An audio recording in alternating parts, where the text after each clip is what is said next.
Bismillahirrahmanirrahim. Assalamualaikum warahmatullahi wabarakatuh. Sabahul khair. Kaifa halukum ayyuhal talabah? Alhamdulillah.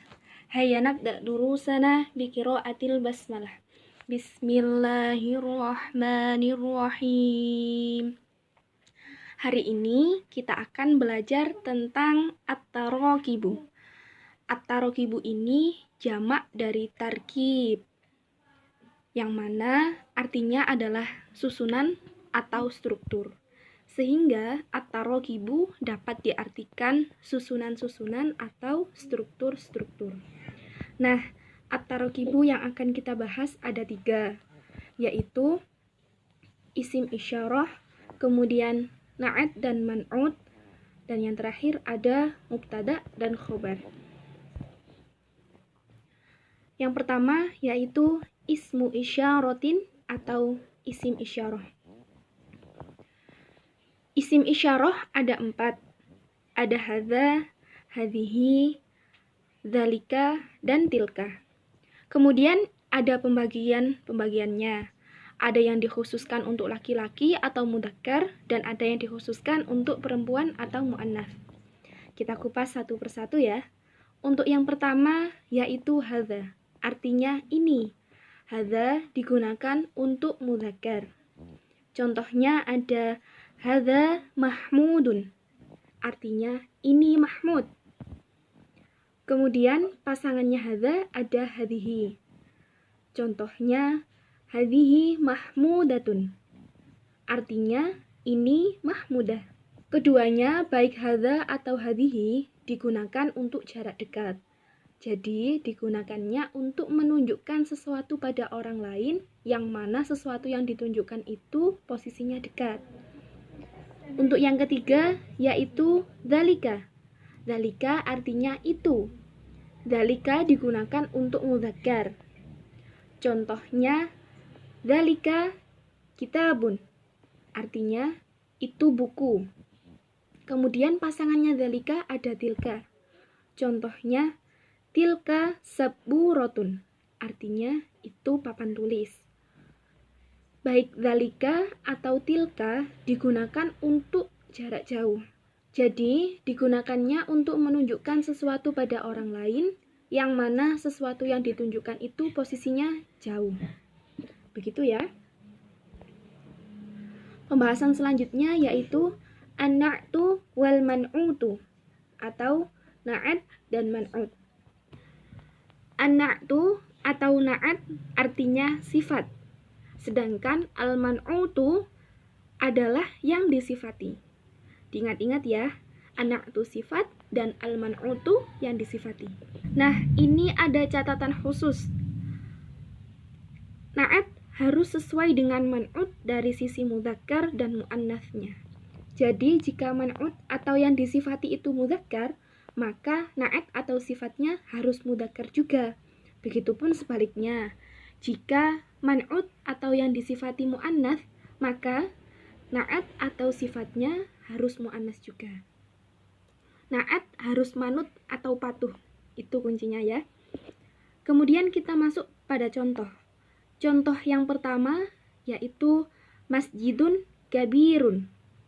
Nah, masjidun di sini merupakan kata benda atau isim, jenisnya laki-laki atau mudzakkar, dan kedudukannya sebagai man'ut, sehingga na'at atau sifat dari masjidun ini harus mudzakkar. Di sini na'at atau sifatnya adalah kata yang berwarna ungu, yaitu kabirun. Begitu ya, masjidun mudzakkar, sifatnya kabirun juga mudzakkar. Contoh yang kedua yaitu madrasatun wasi'atun. Madrasatun di sini merupakan kata benda atau isim, jenisnya perempuan atau muannats, dan kedudukannya sebagai man'ut, sehingga na'at atau sifat dari madrasatun ini harus muannats juga. Di sini na'at atau sifatnya adalah kata yang berwarna ungu, yaitu wasi'atun. Begitu ya, madrasatun muannats. Kemudian sifatnya atau na'atnya wasi'atun juga muannats. Nah, selanjutnya Masjidun dan madrasatun kedudukannya adalah man'ut atau yang disifati. Letaknya di awal. Jadi man'ut itu terletaknya sebelum sifat. Sedangkan kabirun dan wasi'atun kedudukannya adalah na'at atau sifat. Posisinya sifat terletak di setelah yang disifati, jadi di akhir. Kalau yang man'ut tadi di awal, maka na'atnya atau sifatnya ada di akhir. Pembahasan selanjutnya atau yang ketiga adalah al-mubtada'u wal khobaru atau mubtada dan khobar.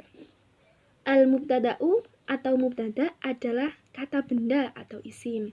Kedudukannya di sini sebagai subjek. Dan al-khobaru atau khobar adalah kata setelah mubtada.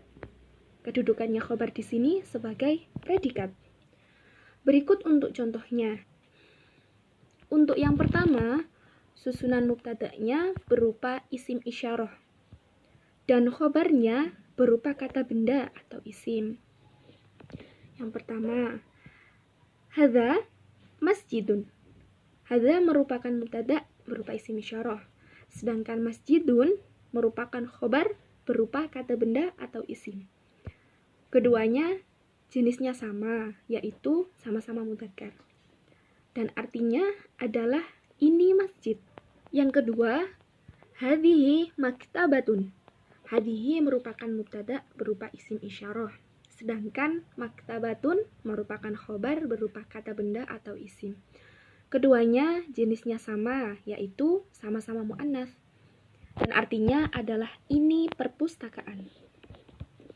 Untuk yang kedua, susunannya mubtada berupa kata benda atau isim dan khobarnya berupa sifat. Yang pertama, al-maqsofu wasi'un. Al-maqsofu merupakan mubtada berupa isim. Sedangkan wasi'un merupakan khobar berupa sifat. Keduanya jenisnya sama, sama-sama mudzakkar. Dan artinya adalah kantin ini luas. Yang kedua, al-qa'atu nadhifatun. Al-qa'atu merupakan mubtada berupa isim, sedangkan nadhifatun merupakan khobar berupa sifat. Keduanya jenisnya sama, sama-sama mu'annas. Dan artinya adalah aula ini bersih. Baik, syukran jazilan. Semoga anak-anakku dimudahkan dalam memahami materi dan mengerjakan tugasnya nanti. Semoga materi yang didapat menjadi berkah dan manfaat. Tetap semangat belajar dan jaga kesehatan. Na'am, hadza ma astati'u an uqaddimahu lakum. Syukran ala husni ihtimamikum. Tsumma assalamu alaikum warahmatullahi wabarakatuh.